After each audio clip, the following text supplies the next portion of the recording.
Well, good morning to you, viewers. Let's begin what's trending, highlighting the security report from the National Security Advisor, Nuhu Ribadu, who on Monday assured Nigerians that pupils and staff abducted from St. Mary's Private Catholic Primary and Secondary School in Niger State are in good condition and will soon be reunited with their families. Speaking during a solidarity visit to the Catholic Bishop of Katagora Diocese, Bulus Yohana, the proprietor of the school, Ribadu revealed that international partners, including the United States of America, France, the United Kingdom, and other European countries, are rallying behind Nigeria in the fight against terrorism and banditry, noting that the whole world is coming together to stop and defeat what he described as an evil that has been going on in Nigeria for 2 decades. Now, it has been ongoing for a while, but work is ongoing. Work is in progress. We don't need to give details of what has been ongoing, what is happening. But we can assure you, it's a matter of time. This thing will stop. We must stop it, and we're going to stop it. I'm telling you, enough is enough. Like I said, very painful, honestly. Many of us, as you see us, don't even sleep. Many of us are going through the worst moments of our lives. Many of our people are also killed every single day. We buried our best. We bury those who sacrifice their lives for you, for all of us, every single day. And we will continue to do it. We will not relent. We will not stop. We can give you the assurance that we are going to be there. All right, this is a significant development in what has become one of the most brazen school abductions in recent times. 315 people, mostly children, taken from a Catholic school in broad daylight. Ribadu's assurance that the students are doing fine is good to calm families and, of course, the nation. But the real test is bringing them home safely and swiftly. Meanwhile, the Northern Governors Forum has announced the creation of a regional security trust fund under which the 19 northern states and their local government areas will contribute a combined 1 billion naira monthly to confront the escalating banditry, terrorism, and kidnapping ravaging the region. The forum described illegal mining as a major contributory factor to the security crisis in the north, accusing artisanal miners and their sponsors of funding banditry and terrorism. The governor also the governors also called on President Bola Ahmed Tinubu to direct Dele Alake, the Minister of Solid Minerals Development, to immediately suspend all mining activities in the region for 6 months to enable a comprehensive audit and revalidation of licenses. Well, Kaduna State Governor Uba Sani at the meeting stated that as the northern governors make strides in tackling insecurity, they still face a troubling trend of deliberate politicization of insecurity by some opposition actors. Let's take a listen. A few voices driven by narrow political motives have worked to create the impression that northern governors have grown complacent or inactive. Nothing could be further from the truth. We know the weight of the mandates entrusted to us. Every governor seated here works tirelessly to secure our communities.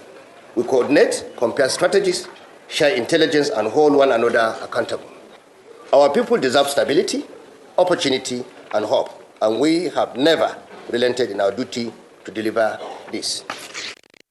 All right, this was a very, very welcoming meeting. I thought that, the northern governors did very well in meeting and talking about insecurity that has been plaguing us. And the northern governors also reaffirmed, their wholehearted support for the creation of state police and urged northern, federal, and state lawmakers to fast-track the required constitutional amendments, encouraging national and state assembly members in the region to expedite action for its actualization. And, I believe, let me just start with you, Vimbai, with the meeting, the Governors Forum, as well as, Nuhu Ribadu, reassuring, Nigerians that our girls will return. I believe about 285 or 84 of them are still out there missing. And, we took the story, Dr. Abati, you weren't here, where, the Niger State governor talked about the fact that I think 11 students were rescued, and that was quite controversial because he didn't give Nigerians the assurance that we want to hear. So it's good to hear that the National Security Advisor is here collaborating and saying that we have technology in place. We have even international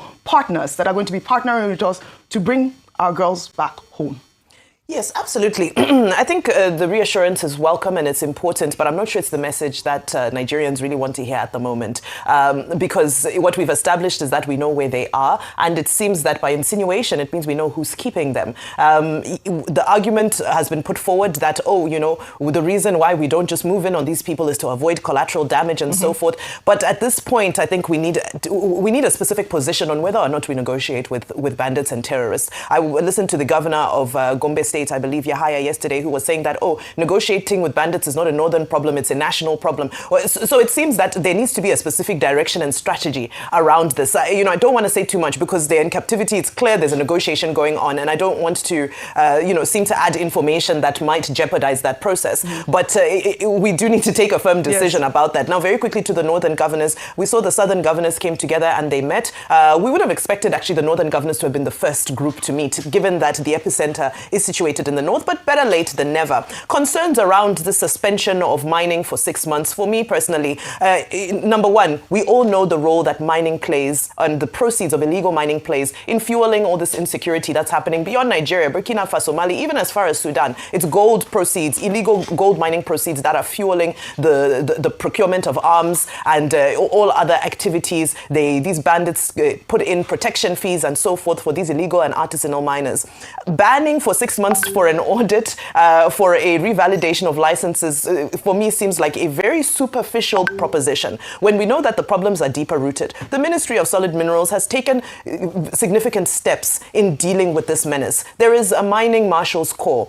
It has over 2,600 officers, and they have been closing down illegal mines. They've been evacuating people. They've done so for over 400 mines. Can't we strengthen that force and see what results we can get from that, instead of creating this 6-month moratorium where it seems like we just want to remove our players and our people of interest from the scene of the crime, and then suddenly say, okay, we can mine again. It's an amnesty in colorful language, and we're not looking for an amnesty on banditry in the north at the moment or terrorism in the north. We're looking to tackle it, find the people responsible for it, and deal with them once and for all decisively. I slightly disagree with you on this score, Vimbai, because I believe that, the stoppage of these terrorists at this point, I believe is the most crucial thing that the northern governors can do. And suspending mining for 6 months means everybody or anybody in that area should stop work, right? And then so in doing so, there won't be people in that area. There wouldn't be politicians like Governor Ubasani has alluded to, saying that they are the ones, stifling and probably also funding the terrorism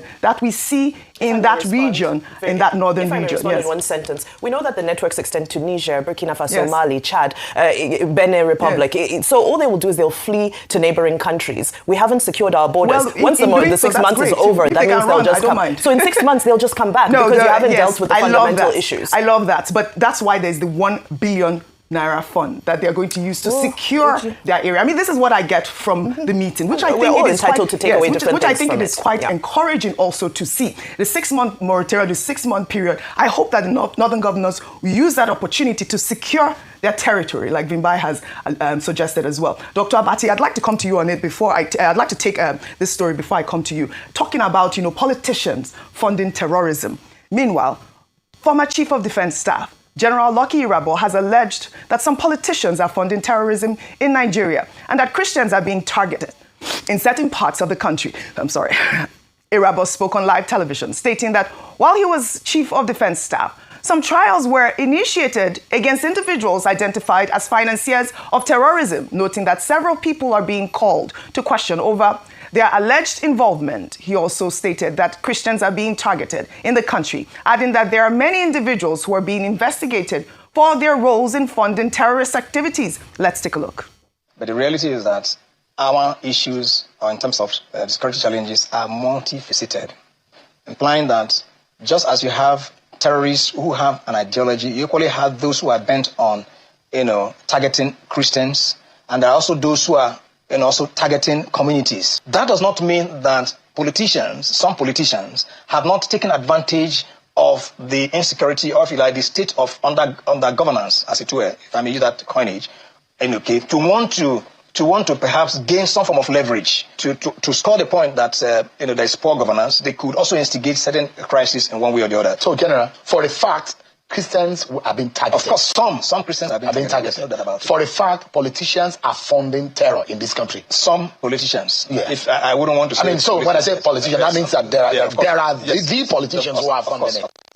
Well, this is a significant revelation from a former chief of defense staff. Although he did not name specific politicians or provide details about the ongoing investigations, the allegations that politicians are funding terrorism raises serious questions about the depth of the security crisis and whether it is purely a military problem or a political one with powerful interests benefiting from the chaos. Meanwhile, the regional leader of the Church of Christ in Nations, Reverend Ezekiel Dachimo, who has consistently been outspoken about the issue of Christian genocide in Nigeria, condemned the fact that Nigeria's President Bola Ahmed Tinubu and Vice President Kashim Shettima are both Muslims. Speaking on live television on Monday, Dachimo called the move a complete genocide against Christians. Let's take a look.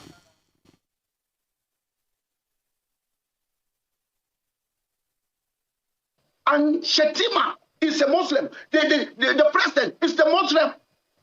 Is that not complete genocide to Christians in the political world? A complete genocide. They are displaying Islamic agenda. They want to control the whole country.